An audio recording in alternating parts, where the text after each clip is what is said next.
Unit 5 quantum सांख्यिकी के परमाणु सांख्यिकी में अनुप्रयोग।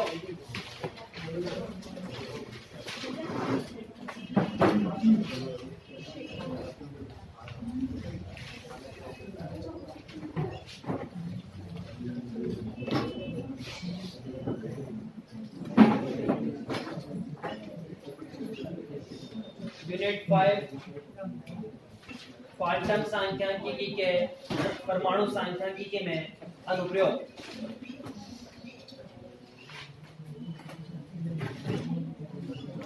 टॉपिक डालेंगे पहला, नील्स बोर का परमाणु मॉडल।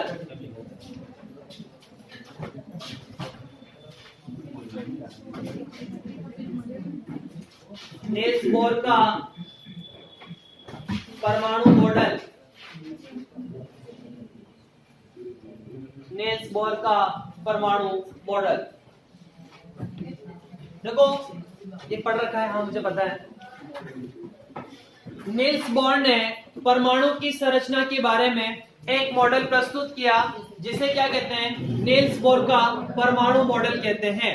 और इसकी 3 परिकल्पनाएं हैं। पहली जो परिकल्पना है वो क्या है कि बोहर के अनुसार परमाणु में इलेक्ट्रॉन उन्हीं वृत्ताकार, सॉरी पहली परिकल्पना ये है कि परमाणु में जो इलेक्ट्रॉन है नाभिक के चारों ओर क्या करता है, वृत्ताकार कक्षाओं में चक्कर लगाता है। और वृत्ताकार कक्षा में चक्कर लगाने के लिए आवश्यक अभिकेंद्रीय बल नाभिक द्वारा या कूलाम आकर्षण बल से प्राप्त होता है। ये कह सकते हैं अपन कि किससे प्राप्त होता है, कूलाम आकर्षण बल से प्राप्त होता है। तो पहली जो परिकल्पना है mv²/r, जो अभिकेंद्रीय बल है वो किससे प्राप्त होता है, कूलाम आकर्षण बल से। मतलब kz e²/r, k q1 q2/r²।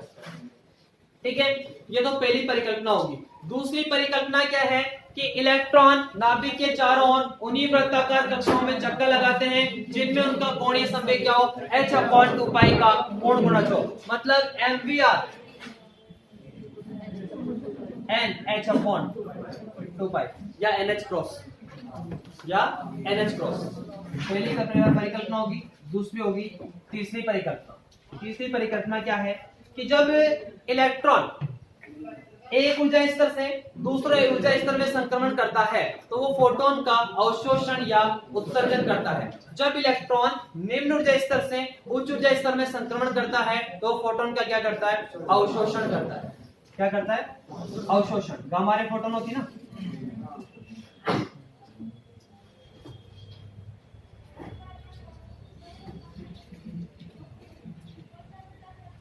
ये इलेक्ट्रॉन का अवशोषण करके कहां चला जाता है, उच्च ऊर्जा स्तर में चला जाता है। ये n1 है, ये n2 है, यहाँ ऊर्जा En1 और यहाँ ऊर्जा कितनी है, En2 है। और उच्च ऊर्जा स्तर में कितनी देर तक रहता है, 10⁻⁻⁸ से गिरता है। और उच्च ऊर्जा स्तर से कहां जाता है, फिर निम्न ऊर्जा। तो ये क्या करता है, गामा रे फोटोन का क्या करता है, उत्सर्जन करता है। ये n1 है, ये n2 है, ये En1 है, ये En2 है। तो En2 माइनस En1 बराबर कितना, H प्लस माइनस H मतलब H। तो क्या कहा मैंने, बोहर ने 3 परिकल्पना दी थी। पहली परिकल्पना क्या थी कि बोहर के अनुसार परमाणु में जो इलेक्ट्रॉन है नाभिक के चारों ओर वृत्ताकार कक्षाओं में चक्कर लगाता है। और वृत्ताकार कक्षा में चक्कर लगाने के लिए आवश्यक अभिकेंद्रीय बल कूलाम आकर्षण बल से प्राप्त होता है। क्योंकि नाभिक पर आवश्यक कितना होता है, Ze, इलेक्ट्रॉन पे कितना होता है, E, तो कितना हो गया, kZe²/r²। दूसरा है कि इलेक्ट्रॉन नाभिक के चारों ओर उन्हीं वृत्ताकार कक्षाओं में चक्कर लगाता है जिसमें उसका कोणीय संवेग कितना हो, h/2π का कोण गुणज। मतलब mvr बराबर nh/2π। और तीसरा है कि जब इलेक्ट्रॉन एक ऊर्जा स्तर से दूसरे ऊर्जा स्तर में संक्रमण करता है तो फोटोन का उत्सर्जन या अवशोषण करता है। जब इलेक्ट्रॉन निम्न ऊर्जा स्तर से उच्च ऊर्जा स्तर में संक्रमित करता है तो फोटोन का क्या करता है, अवशोषण करता है। ठीक है, और जब इलेक्ट्रॉन उच्च ऊर्जा स्तर से निम्न ऊर्जा स्तर में संक्रमित होता है तो फोटोन का उत्सर्जन करता है। तो यहाँ पर जो ऊर्जा अंतराल है En2 माइनस En बराबर कितना होता है, H। लिखें 3 बातें। नील्स बोर्न ने परमाणु की संरचना के बारे में नील्स बोर्न ने परमाणु की संरचना के बारे में एक मॉडल प्रस्तुत किया। परमाणु की संरचना के बारे में एक मॉडल प्रस्तुत किया जिसे बोर का परमाणु मॉडल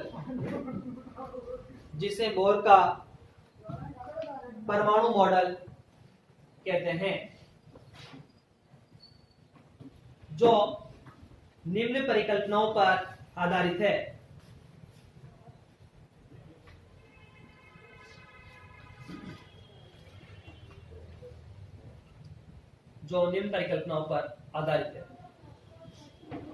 देखो फर्स्ट पॉइंट, प्रथम परिकल्पना क्या लिखोगे इसमें कि बोहर के अनुसार परमाणु में जो इलेक्ट्रॉन है नाभिक के चारों वृत्ताकार कक्षाओं में चक्कर लगाते हैं, और वृत्ताकार कक्षा में चक्कर लगाने के लिए आवश्यक अभिकेंद्रीय बल नाभिक द्वारा इलेक्ट्रॉन पे लगाए गए गुलाम आकर्षण बल से प्राप्त होता है। नाभिक पे प्लस आवेश होता है, इलेक्ट्रॉन पे कितना होता है माइनस, तो कितना हो गया kz²/r², इसके बराबर होता है। लिखें बात, बोहर के अनुसार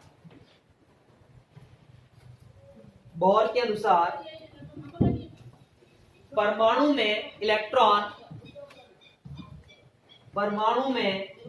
इलेक्ट्रॉन नाभिक के चारों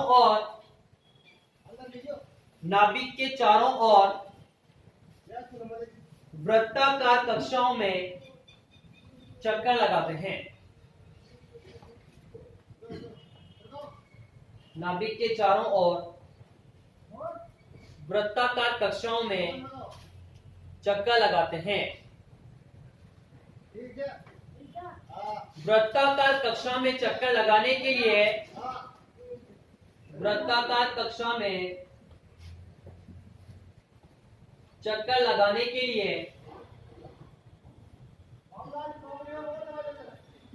आवश्यक अभिकेंद्रीय बल, वृत्ताकार कक्षा में चक्कर लगाने के लिए आवश्यक अभिकेंद्रीय बल नाभिक द्वारा इलेक्ट्रॉन पे लगाए गए कूलाम आकर्षण बल से प्राप्त होता है। नाभिक द्वारा इलेक्ट्रॉन पे लगाए गए कूलाम आकर्षण बल से प्राप्त होता है। तो लिखें, अर्थात mv²/r, ये तो क्या हो गया अभिकेंद्रीय बल, बराबर kz²/r²।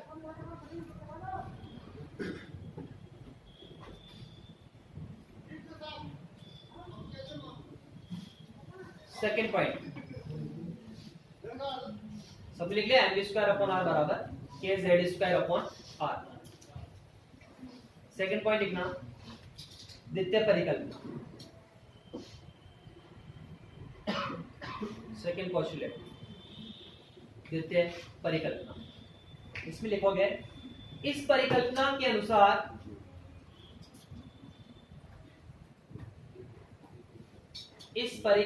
अनुसार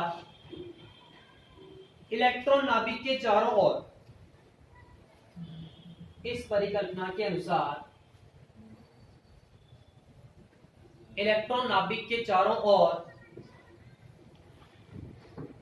उन्हीं वृत्ताकार कक्षाओं में चक्कर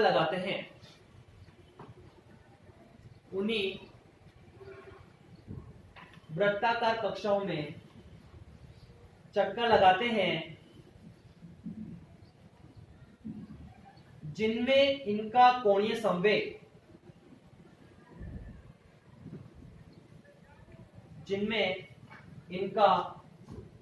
संवेग h/2π बराबर करके h क्रॉस लिख देना कोष्टक में, जिनमें इनका कोणीय संवेग h/2 का पूर्ण गुणज हो। ये n क्या होता है?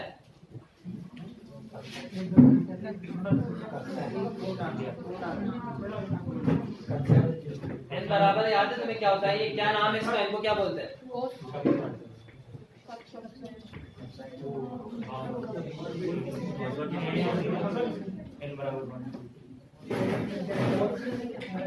नाम नहीं सुना? n l m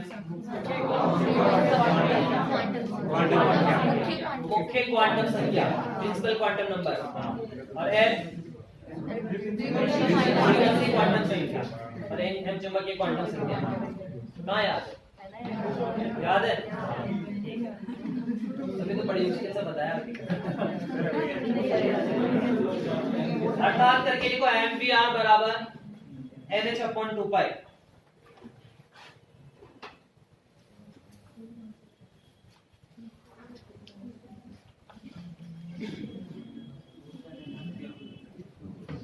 लिख लिया। तीसरी परिकल्पना, तृतीय परिकल्पना,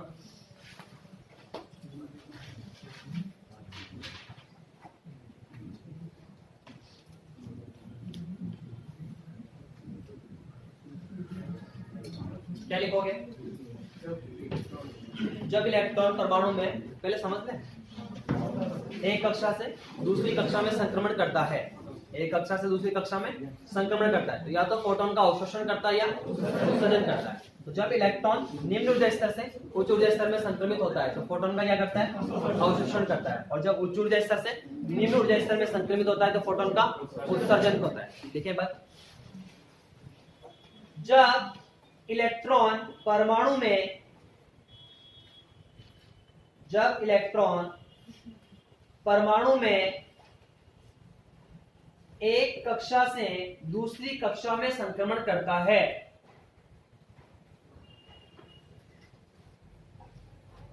एक कक्षा से दूसरी कक्षा में संक्रमण करता है, तो फोटोन का अवशोषण या उत्सर्जन करता है, तो फोटोन का अवशोषण या उत्सर्जन करता है।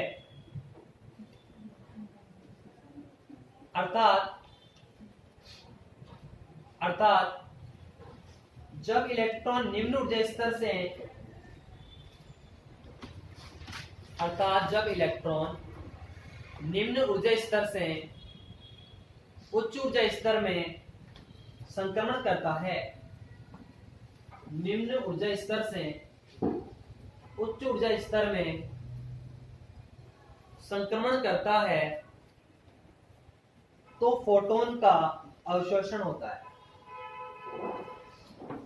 तो फोटोन का अवशोषण होता है। इसी प्रकार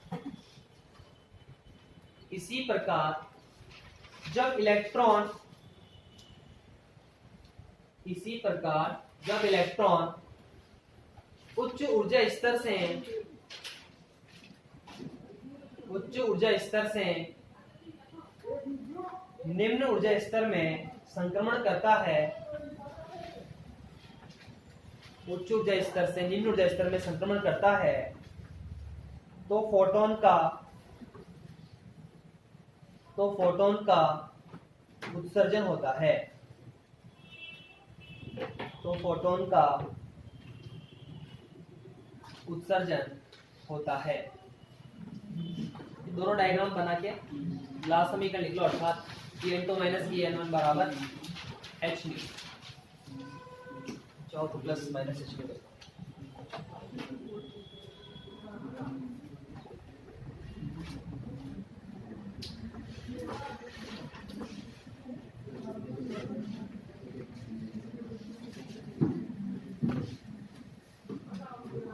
तुम लोगों को त्रिज्या वगैरह निकालनी आती है ना, नवी कक्षा की त्रिज्या है, वेग है, ऊर्जा है, तरंग दैर्घ्य है। जब साइंस ली थी 11th क्लास में,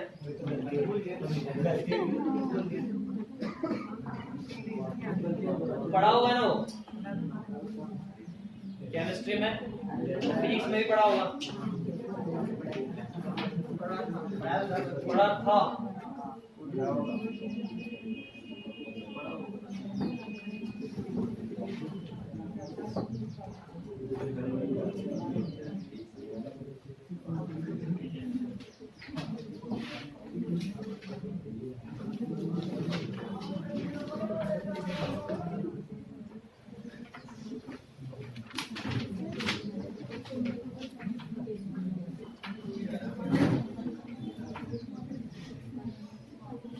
ये नहीं आएंगे वहाँ एग्जाम में, ये मत सोचना कि हाँ ये क्वेश्चन कंप्लीट हो गया, अपना 5 नंबर मिल गए।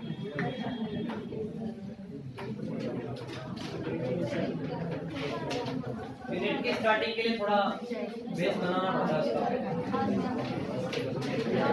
है ना।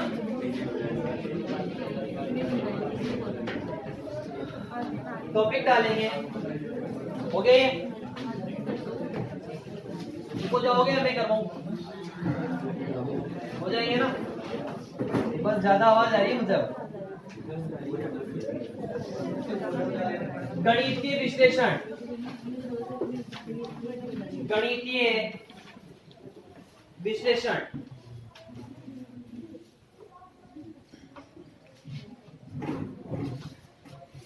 पहला लिखना है इसमें, एनवी कक्षा की त्रिज्या,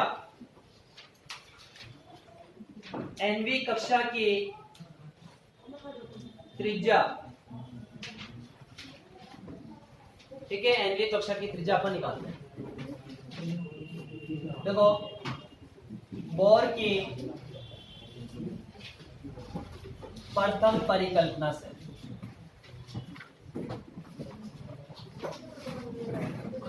बोर की जो पहली कल्पना है, परिकल्पना है, वो क्या है, M V square upon R बराबर K Z E square upon R square. अब अपन क्या पढ़ रहे हैं, एनवी कक्षा की, किसकी बात कर रहे हैं, एनवी की। तो फिर यहां मैं क्या कर दूं, एन लिख दूं, यहां पर भी एन कर दूं मैं, और यहां पर भी क्या कर दूं, एन कर दूं, क्योंकि अपन एनवी कक्षा की बात कर रहे हैं। तो एक आर एन से, तो एक आर एन कैंसिल हो जाएगा, तो एम वी एन का स्क्वायर आर एन बराबर के जेड ई स्क्वायर। इसको मैं इक्वेशन नंबर फर्स्ट कर देता हूं। एक आर एन जो बचा होता मैंने इधर इंटू कर दिया, ठीक है। द्वितीय परिकल्पना से क्या होगी द्वितीय परिकल्पना, एम वी आर बराबर एन एच अपॉन 2 पाई। एनवी कक्षा की बात कर रहे हैं अपन, तो यहाँ पर वी एन और यहाँ पर आर एन बराबर कितना, एन एच अपॉन 2 पाई।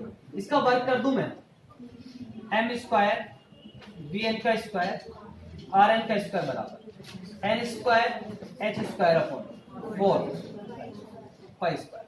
क्योंकि यहाँ पर वी एन का स्क्वायर आ रहा है, अपन त्रिज्या की बात कर रहे हैं, तो ये फिनिश होना चाहिए, तो इसका वर्क करना ही पड़ेगा अपन। इसीलिए मैं इसको इक्वेशन नंबर सेकंड बोल देता हूँ। Equation number second divided by equation number first. Second में मैं किसका भाग दे दूं, फर्स्ट का। तो एम स्क्वायर वी एन का स्क्वायर आर एन का square upon M V N का स्क्वायर आर एन बराबर N square H square upon 4 pi square, और यहां से अपॉन में बचा हुआ है के जेड ई स्क्वायर। एक एम से एक एम कैंसिल, वी एन का स्क्वायर से वी एन का स्क्वायर कैंसिल, एक आर एन से एक आर एन कैंसिल, बस। तो यहां से तो एम बचा हुआ है, एम और एक आर एन बराबर N square H square upon 4 pi square K Z E square. R N बराबर N square H square upon 4 pi square M K Z E square. समीकरण 3। समीकरण जो 3 है वो क्या है? हेनरी कक्षा में इलेक्ट्रॉन की त्रिज्या है। ठीक है, अब यहां से जो Rn है वो प्रोपोर्शनल टू क्या है? n square upon z। Rn proportional to n square upon z। तो Rn बराबर ये जो कांस्टेंट है आपके पास, इनके मान याद है आपको? कितना है? 0.529 n स्क्वायर अपॉन z। तो आपको क्या ये तो याद होगा नहीं, ये तो याद नहीं होगा, बट ये जरूर याद होगा, है ना? सही कह रहा हूं ना मैं? ठीक है, लिखो पूरा ये।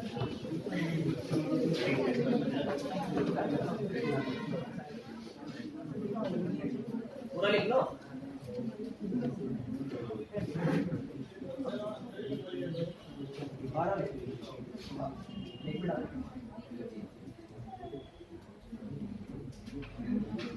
जितना समीकरण 3 nवीं कक्षा में त्रिज्या को दर्शा।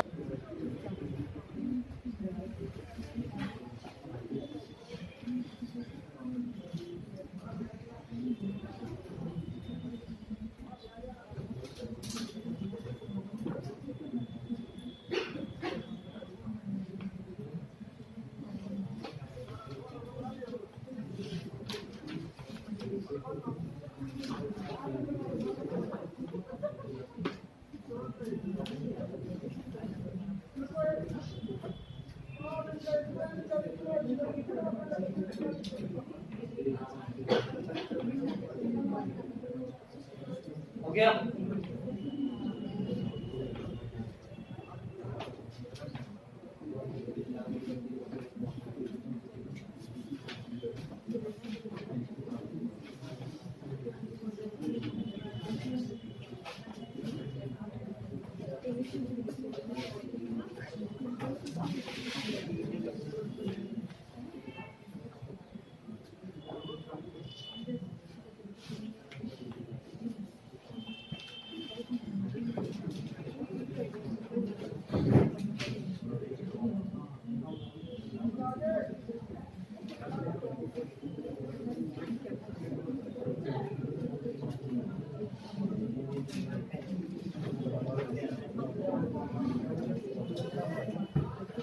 टॉपिक डालेंगे इसके बाद सेकेंड।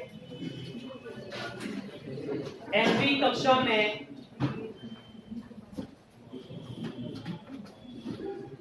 लिखा अभी तक?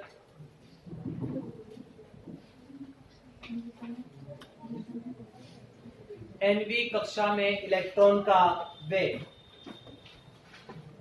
nवीं कक्षा में इलेक्ट्रॉन का वेग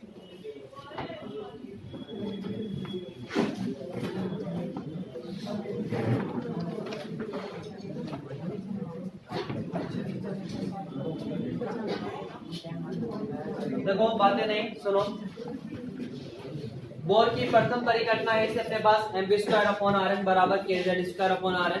एक Rn से Rn कैंसिल कर दिया मैंने। mvn का स्क्वायर Rn बराबर kz square. Equation number first, अलग से नाम दे देते हैं। ठीक है, द्वितीय परिकल्पना mvrn बराबर nh अपॉन 2 पाई।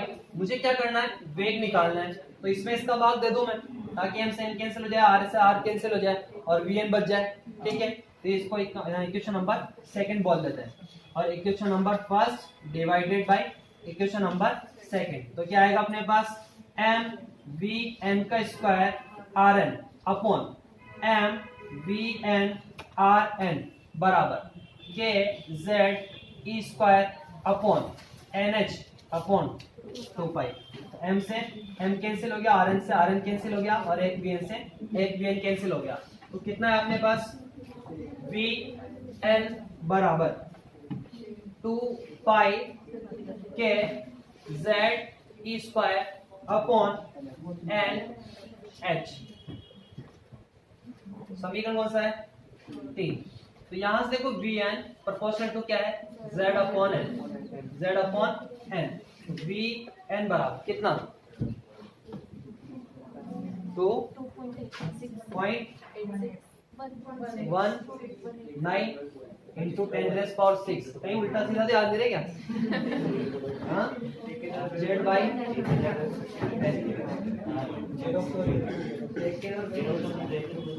देखो मीटर पर सेकेंड।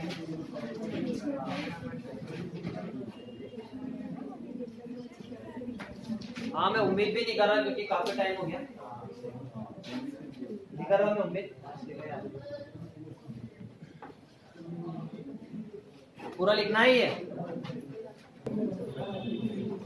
तीसरा पॉइंट लिखेंगे, हो गया यहां तक।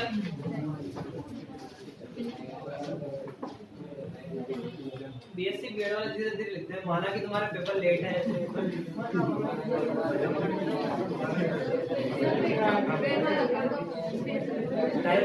टाइम करो।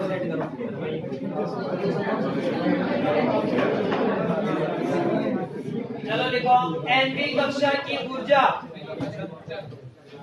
एनपी कक्षा की ऊर्जा, एनपी कक्षा की ऊर्जा।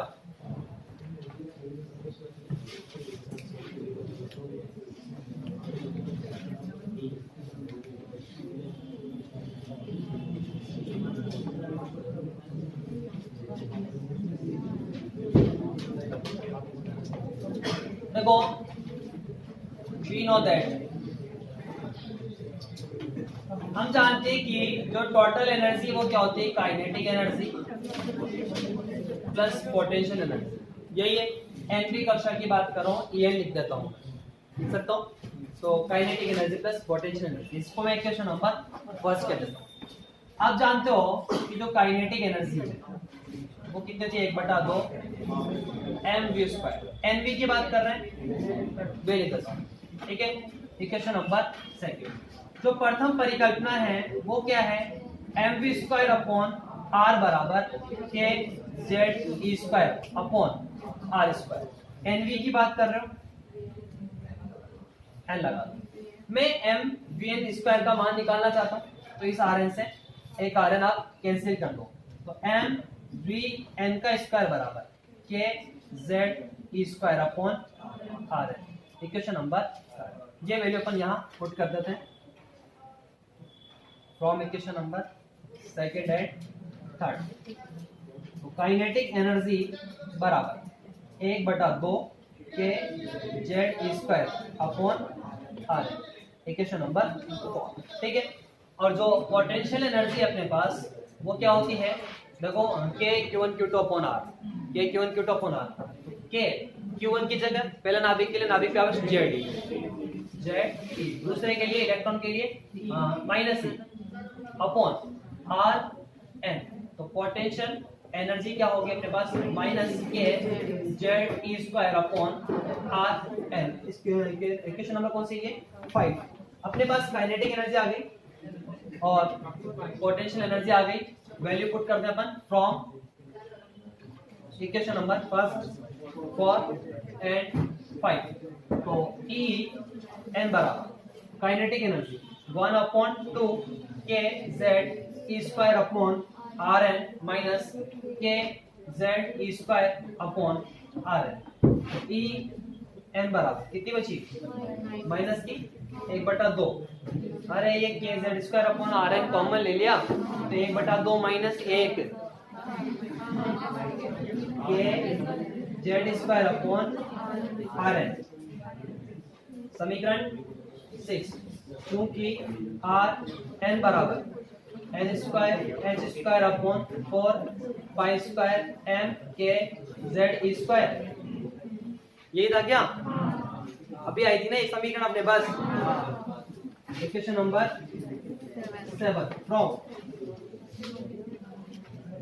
Equation number 6 and 7।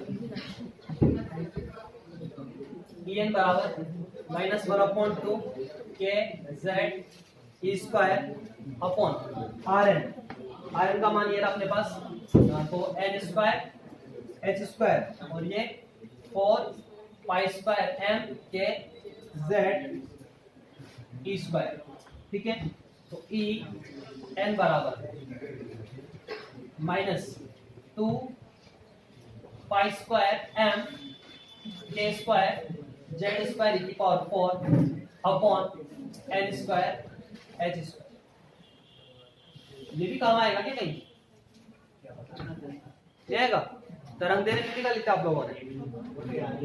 हाँ, en2 माइनस en1 बराबर h न्यू, न्यू को c अपॉन लैम्बडा करके फिर 1 अपॉन लैम्बडा का मान रखोगे तो en2 माइनस en1, फिर ये काम आएगा। तो फिर इसको याद कर लो तुम, याद कर लोगे ना? त्रिज्या तो तुमने याद कर ही ली है, कर लिया ना सबने याद? मिटा दो तो अभी यहीं रह जाए, यहीं तक ही रह जाओगे बस। क्या लिखा हुआ है? लिखो। हाँ बिल्कुल। इस मामले में तो सबसे आगे Z square upon L square, E N बराबर कितना होता है? ये कांस्टेंट। ये तो शानदार रट रखी है, -13.6 Z square upon L square. इसको भी एक नाम दे दें।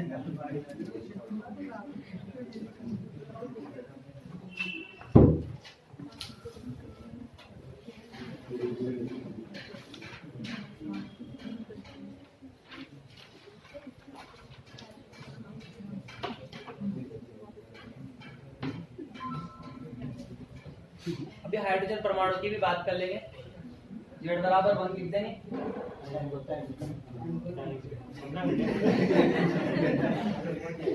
15 मिनट है ना अभी तो।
देखो जैसे जैसे n का मान बढ़ता जाता है, जैसे जैसे n का मान बढ़ता जाता है तो संख्यात्मक मान में क्या हो रही है?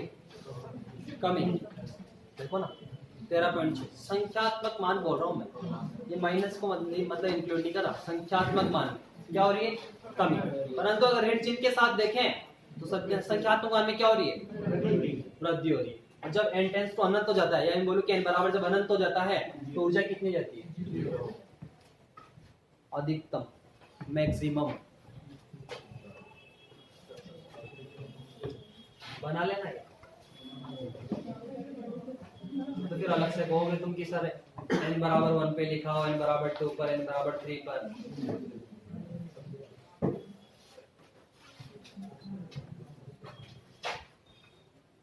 रुक रहा हूं, यही हूं मैं।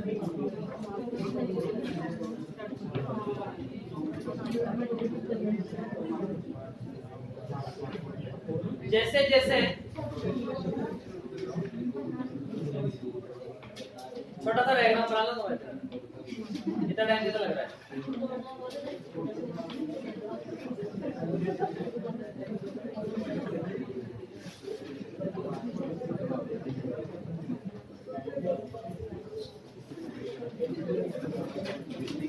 जैसे जैसे इनका मान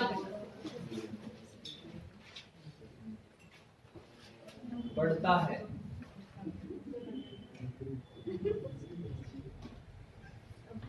जैसे जैसे इनका मान बढ़ता है En मतलब ऊर्जा का, जैसे जैसे इनका मान बढ़ता है ऊर्जा का संख्यात्मक मान घटता है, ऊर्जा का संख्यात्मक मान घटता है। किंतु ऋणात्मक चिन्ह की उपस्थिति में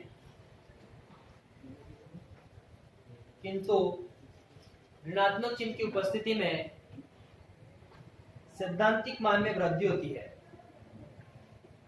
सैद्धांतिक मान में वृद्धि होती है। अर्थात n बराबर अनंत पर ऊर्जा शून्य होगी, ऊर्जा शून्य होगी।